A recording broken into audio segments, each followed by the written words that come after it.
मंजिल ने कहा है हौसलों से तेरे बस की बात नहीं है। हौसलों ने भी कहा है मंजिल से आंखों में आंखें डाल के, एकदम सामना करके। मंजिल ने कहा है हौसलों से आंखों में आंखें डाल के, चल झुट्टी तेरी इतनी औकात नहीं है। आज हम हैंड राइटिंग कैसे सुधारें इसी पे चर्चा करेंगे। बहुत सारे लोगों की शिक्षा के बारे में हमें इसी बात से अंदाजा लगाते हैं कि किसी की हैंड राइटिंग कैसे है। इसी के आधार पर हम यह तय करते हैं कि ये क्या कुछ इसने ग्रहण किया है। हालांकि हैंड राइटिंग है फर्स्ट क्लास से लेकर फिफ्थ क्लास पे, यानी LKG UKG first second third fourth fifth, इन चीजों पे मैटर करती है कि उस टाइम हमने क्या सीखा है और किस प्रकार से हमें सिखाया गया है। मैं 2001 में फर्स्ट क्लास में स्टडी करता था, उस टाइम मुझे याद है। और आज भी हम सब फ्रेंड जब भी मिलते हैं तो हम देखते हैं कि हम सब की लिखावट बहुत अच्छी है। इसका कारण ये रहा है कि आज की शिक्षा पद्धति में उस समय में अंतर था, हालांकि आज की बेहतर है। लेकिन आजकल सीबीएसई बोर्ड की तो मैं नहीं कहूंगा, लेकिन आरबीएसई बोर्ड में लोगों की अपेक्षाएं बहुत है। वो चाहते हैं कि बस एक दिन में बच्चा सब कुछ सीख जाए। मुझे अच्छे से याद है कि हम आरबीएसई बोर्ड में डायरेक्ट फर्स्ट क्लास में, एलकेजी यूकेजी नहीं होती थी 2001 में आरबीएसई बोर्ड में, अब भी नहीं होती, और रूरल जोन में वैसे भी नहीं होता। तो हमें एक साल तक रेखाएं सिखाया गया, आड़ी रेखाएं, तिरछी रेखाएं, उल्टा कोण, सीधा कोण, छोटे कुंडे, उल्टा कुंडा, सीधा कुंडा, ऐसी चीजें सिखाई गई। आज हम इसी विषय पे बात करेंगे। देखते हैं आज हम सिर्फ हिंदी वर्णमालाओं के बारे में कि उनको अच्छे से कैसे लिखें, मात्राएं कैसे अच्छे से लगाएं ताकि हमारी लिखावट है वो अच्छी आए। मुझे याद है जब हम पढ़ते थे, मेरी हैंडराइटिंग मेरे ख्याल से बहुत अच्छी है। तो उस समय हमें क्या सिखाया जाता था, मैं आपको बताऊं थोड़ा। जैसे बच्चे को सबसे पहले हमें रेखाएं खींचना सिखाना चाहिए। और रेखाएं हैंडराइटिंग अच्छी तभी होती है कि अंत में भी अपन बच्चे को ये सिखाएं कि स्टार्टिंग जहां से कर रहे हैं वहां से सारी, कोई भी अक्षर स्टार्ट कर रहे हैं वो सबसे पहले जहां से स्टार्ट किया उसी अक्षर की बराबरी में ऊपर से स्टार्ट होना चाहिए, और नीचे जहां पर हम समाप्त कर रहे हैं अक्षर को लिखना, सब अक्षर वहीं पर उसी समान लंबाई और चौड़ाई पे समाप्त होने चाहिए। देखें एक बार, पहले अपन रेखाएं देखते हैं। जैसे हमें सबसे पहले फर्स्ट क्लास में ऐसे सिखाया जाता था कि ये खड़ी रेखा है, ये आड़ी रेखा है, ये एक वृत्त है या इसको अपन जीरो बोल सकते हैं, फिर ये उल्टा कुंडा है, ये उल्टा कुंडा है, फिर ये इसके उल्टा हो गया, ये इस प्रकार का कुंडा है।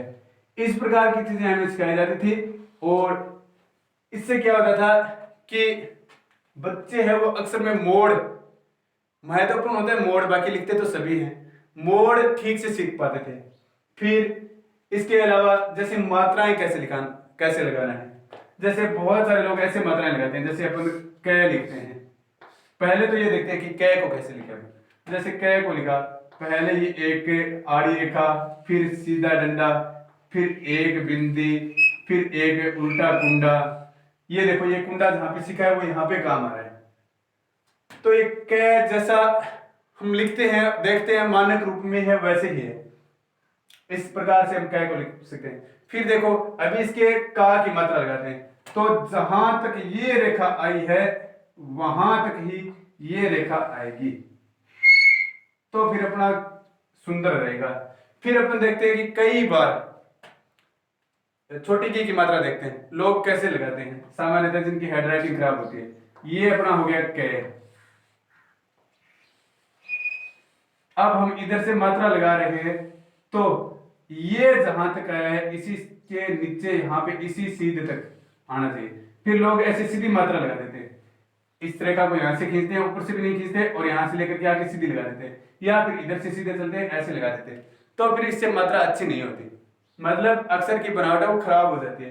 तो हम देखें मात्रा कैसे लगाएं, तो हम पहले ये डंडा खींच देते हैं, फिर उसके पश्चात अपनी मात्रा को इस प्रकार से लगाएं, ये छोटी की। यही प्रक्रिया इधर वाले में दर्शाएंगे। जैसे ये पूरा इसका खिंचा, फिर एक बिंदी, फिर एक कुंडा, फिर इधर एक डंडा लगाया और इस डंडे को इसके बराबर तक लेके आएंगे और ये मात्रा ऐसे लगा दी, ये बड़ी की।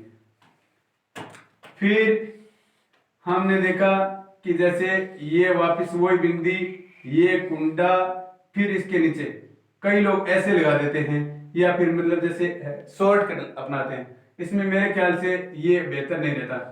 यहाँ पे स्टार्टिंग टाइम में, बाद में अगर आपने लिखावट अच्छी हो जाती है तो फास्टली लिखते हैं तो भी अच्छे से लिख पाते हैं, सुंदर सुंदर लिख पाएंगे। लेकिन यहाँ पे एक छोटी बिंदी बनाओ और इसको ऐसे मोड़ दो, ये अपना छोटा कू आराम से अच्छा बन गया, सुंदर बन गया। इसके पश्चात अपन वही बड़ा कू, लेकिन ध्यान रहे अपन हर एक अक्षर को लिख रहे हैं तो ये नीचे की जो लाइन है जहां तक अपन इस रेखा को खींच के लेके आ रहे हैं ये सब की सब बराबर तक आनी चाहिए। ये भी कैग में मोड़ के लेके आए तो ये भी बराबर, ये भी बराबर, ये भी बराबर और ये भी बराबर, ये भी बराबर, तो अच्छा से कर पाएंगे अपन। आप देखते हैं जैसे अपन ए लिखते हैं तो बहुत सारे लोग ऐसे ए लिख देते हैं, इसकी बजाय हम ऐसे स्टार्ट करें इसको। पहले एक आधा कुंडा बनाएं, फिर एक और कुंडा बनाएं, फिर एक छोटी रेखा खींचे, फिर ऐसे, तो ए अपना बहुत बहुत सुंदर बनेगा। बहुत सारे लोग है लिखते हैं, धै धनुष लिखते हैं, दै द्वात लिखते हैं, घ घड़ी लिखते हैं, अड़े खाली लिखते हैं। इन सब में बहुत ऐसे एक अजीब सी आकृति में बनाते हैं। तो देखें अपन सबसे पहले क वर्ग में अंतिम वर्ण आता है अड़े, उसको बहुत सारे लोग ऐसे लिखते हैं, जबकि इसमें देखो पहले इसकी छोटी एक गर्दन बनाओ, फिर इसका एक उल्टा कुंडा बनाओ, फिर एक इस प्रकार का कुंडा बनाओ, ये ड़ हो गया अपना। फिर इसी प्रकार से है को किस प्रकार से लिखे, है की भी एक गर्दन लोग खा ही जाते हैं, इसकी बेचारे को ऐसे तोड़ मरोड़ के इतना छोटा सा कर देते हैं। तो देखो पहले एक छोटी गर्दन, फिर उल्टा कुंडा, फिर एक और कुंडा, ये है। इस प्रकार से बनाया जाए तो अपनी लिखावट बहुत अच्छी हो सकती है। और वैसे भी लिखावट का महत्व है काफी सारा है।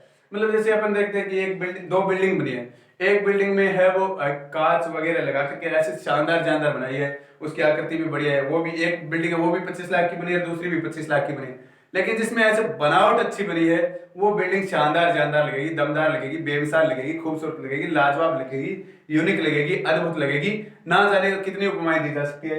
लेकिन एक बिल्डिंग है उसको ऐसे उटपटांग तरीके से बना दिया गया तो वो उतनी अच्छी लगेगी नहीं लगेगी। ऐसी ही शिक्षा में भले दो समान स्तर के आदमी हैं, लेकिन जिसकी लिखावट अच्छी है उसको हम ज्यादा कुछ आंकेंगे। ये अपना ड हो गया, ये है हो गया, ये ए हो गया, फिर इसके पश्चात मान लो जैसे क वर्ग का ड हो गया, फिर घ में भी लोग ऐसे करते हैं। तो घ को कैसे लिखेंगे, पहले एक कुंडा, फिर एक और कुंडा, फिर रेखा खींच दो और इसको ऐसे मिला दो। ये अपनी घ घड़ी जिसको बोलते हैं, छोटे बच्चों के बड़े काम की चीजें है, ऐसे सिखाएं। आजकल सब लोग पढ़े लिखे हैं, अपने बच्चों की लिखावट सुधारने का काम घर पे कर सकते हैं। फिर उसके पश्चात क में ख में कोई दिक्कत नहीं है, ग में भी कोई दिक्कत नहीं है, घ में भी कोई दिक्कत नहीं है। अगर देखें तो ख को अपन ऐसे लिखें, देखो इतना लेके एक डंडा फिर लिया, फिर एक बिंदी लगाई और इन दोनों को यहां से मिला दिया, ये अपना ख खरगोश। फिर इसके पश्चात ग गमला को देखें तो पहले इस रेखा को एकदम सीधी खींचे, ऐसे कर दे और ये ग गमला अपना हो गया। इसके पश्चात घ घड़ी हो गया, अड़े खाली भी हो गया।